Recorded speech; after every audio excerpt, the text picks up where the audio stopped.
Lecture 13, Part 2, International Organizations. In this lecture, we will analyze various international organizations. International governmental organizations, international non-governmental organizations, multinational corporations, violent non-state actors, private military companies, and international court of justice. IGOs, or international governmental organizations. An IGO is made up by sovereign states or by organizations within various states. Signing a treaty is a main way for establishing an IGO. Signing of a treaty either creates an IGO or allows membership into an already established IGO. The goals of IGOs are defined by specific political, economic, and military interests. Examples of IGOs include the UN, Interpol, which is the World International Police Organization, International Monetary Fund, World Customs Organization, Universal Postal Union, World Trade Organization, European Union, North Atlantic Treaty Organization, Association of Southeast Asian Nations, and the list goes on and on. Since the UN is a highly influential IGO, we will briefly focus on it. In 1945, the UN replaced the League of Nations. Originally, the principal aim of the UN was to prevent another world war. Those who violate international peace were to be opposed by the other countries acting in the interest of collective security. The victors of World War II became permanent members of the UN Security Council. At its founding, there were 51 member states. Currently, there are 193 member states. In 1964, the Holy See became a permanent observer state. In 2004, the Holy See gained all the rights of full membership except voting and putting forward candidates. The 6 principal bodies of the UN are as follows. The General Assembly, this is a deliberative assembly. The Security Council, very powerful. The Economic and Social, the Security Council is very powerful within the UN itself. To what extent it has influential power outside of the UN is another matter.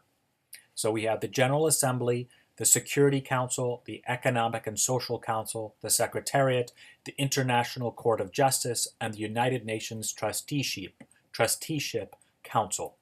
Other UN agencies include, but are not limited to, World Health Organization, World Food Program, and United Nations Children Fund, known as UNICEF. International Non-Governmental Organizations, or INGOs. An INGO is a legally constituted non-governmental organization. Usually, they are non-profit entities. Each one is defined by a specific goal or set of goals, including but not limited to economic development, environmental protection, and human rights. Examples of INGOs include CARE International, Amnesty International, Oxfam International, Doctors Without Borders, International Committee of the Red Cross, Greenpeace, Worldwide Fund for Nature, and Pax Christi, which is a Catholic peace movement. Multinational corporations, MNCs. A multinational corporation is a for-profit entity that operates in multiple countries. In 2014, the top multinational corporations were Walmart, Royal Dutch Shell, Sinopec Group, China National Petroleum, ExxonMobil, BP, State Grid, Volkswagen, Toyota Motor, and Glencore. Violent non-state actors. Violent non-state actors are organizations that are not officially sanctioned by a state. These organizations use violence to achieve their ideological goals. Examples include terrorist organizations, militias, paramilitary forces, and warlords. Private military companies. A private military company resembles violent non-state actors. However, private military companies use violence to be paid and not out of ideological reasons. They also are referred to as security contractors, military contractors, or mercenaries. Many governments and companies make contracts with these companies. One example is the Military Professional Resources Incorporated, MPRI, located in Alexandria, Virginia. It offers its services to public and private customers, including the U.S. Department of Defense, the U.S. Department of State, Homeland Security, foreign governments, and commercial businesses. Considering the excerpt below by St. Thomas Aquinas, and I'm going to quote this excerpt, it's also, of course, in your transcript. Do you think the moral legitimacy of private military companies is problematic? Why or why not? I do not think their legitimacy is necessarily problematic, but in certain cases I think it might be. Can you think of any possible scenarios where this is the case? In order for a war to be just, this is Aquinas, three things are necessary. First, the authority of the sovereign by whose command the war is to be waged.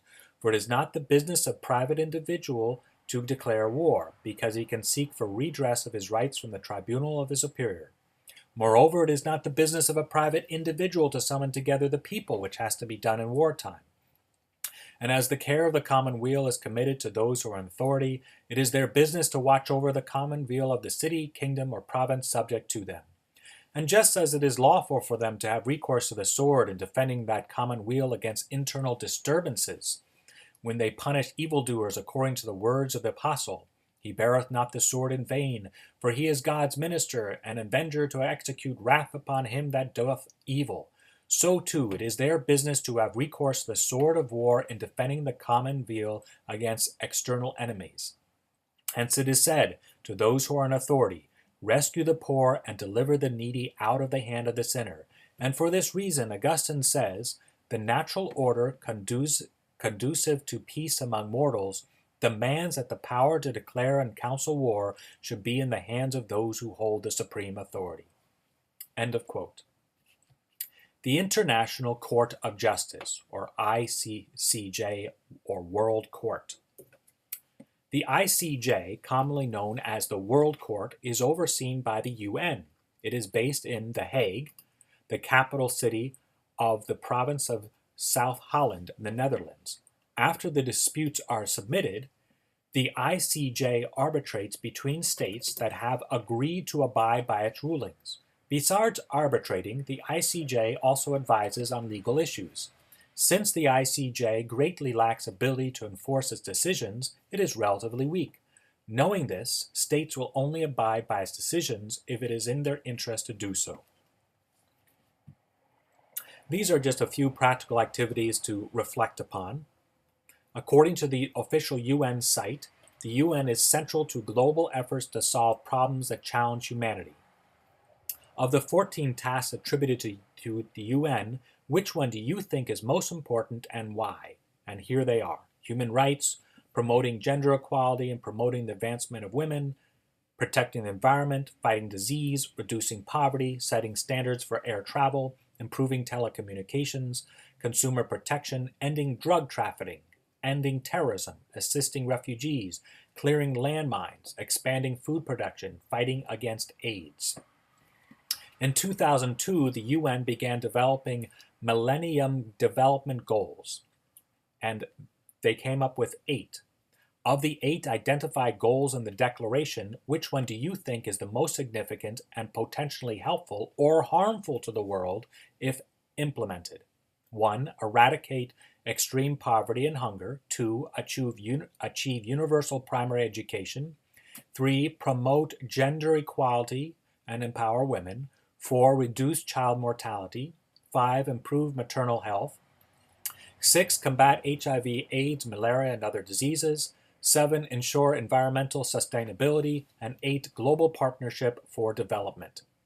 According to the UN Charter, the 4 purposes of the UN are as follows: to maintain international peace and security, develop friendly relations among nations, to cooperate in solving international problems and promoting respect for human rights, and to be a center for harmonizing the actions of nations.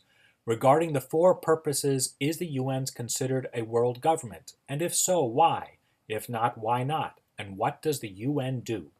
Think about the effects that the UN has had on world events.